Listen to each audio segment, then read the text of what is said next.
Few years back, government passed a range of legislation that devolves rights over natural resources to Namibians living in communal areas. This has resulted in the establishment of quite a number of conservancies across Namibia through the government program, which is best known as Community-Based Natural Resource Management. The Conservancy and Community Forest Program in Namibia is implemented through partnership between the Ministry of Environment and Tourism, the Directorate of Forestry, Regional Council, non-governmental organizations, the private sector, and rural communities.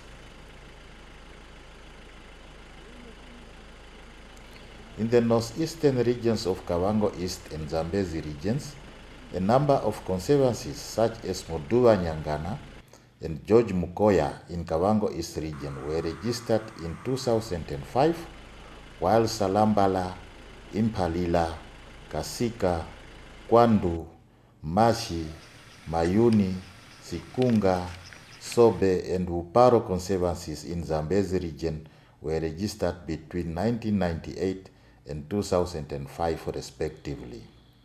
For a conservancy to be established, members of such community have to choose to work together to conserve the natural resources in the area of jurisdiction. Once the conditions are met and approved by the Minister of Environment and Tourism, conservancies are registered and gazetted in the Government Gazette.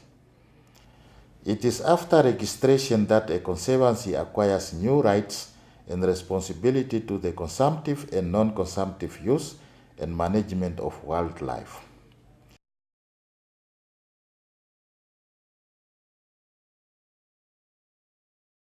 Tatapire Mkuruhara George Mukoya Conservancy ko tatapire maua mudimukunda ododa kundu kido Conservancy mo munakaoro shidimukunda murongo o maua katapire ayende kushure maua malimba ano 2010 ponga katatapire maua akuyenda ke muno mumukunda omoto tulire shike muno mukunda ndi uwane liyobilimu.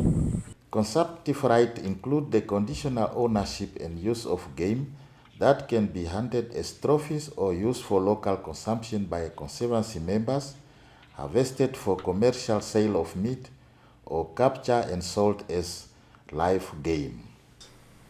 At first you were in 4 conservancies with 1 hunter, but now we are depending for ourselves, so that the thing now on our quota, we always get, like this year we got 3 elephant trophies, we got 2 lichwes, 1 impala, 8 daikas, 2 wildebeest, they are all trophies, and 3 hippos, 1 for TA, and 2 trophies, and also 1 elephant for TA.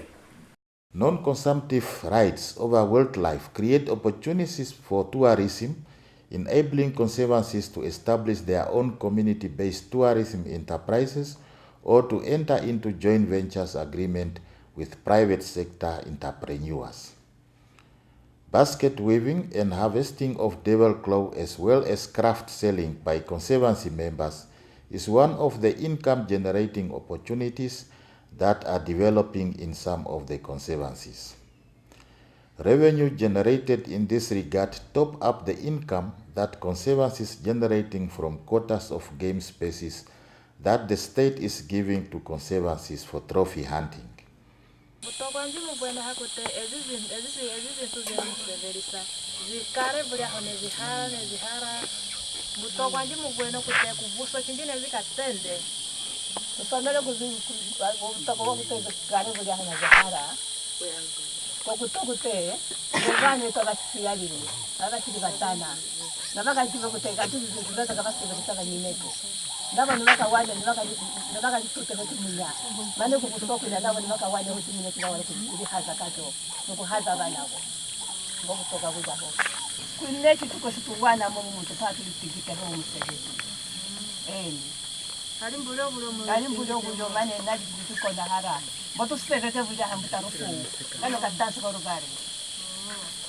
Due to improved financial management, some conservancies has become important spenders within the rural economy, channeling funds generated from natural resource management to communities.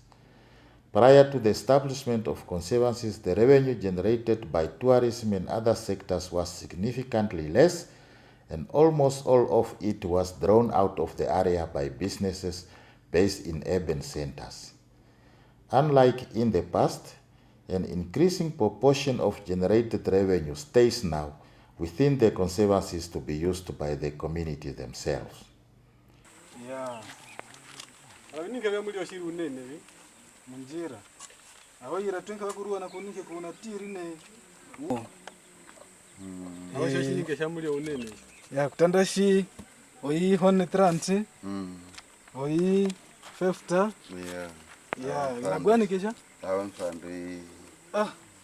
Awu emphandu sinko na kuruwa na kumwenike unange chef. Awan gold. Ukire nongori? Ya wana mina pandura shiri unene ashana ya wana kukashiringa. Dinota lino lina tukwatongo litukwa futanga kumema ngoli ashana me kunifuta wana mpatere mema ngoli. Awan ngoli na pandura shiri name.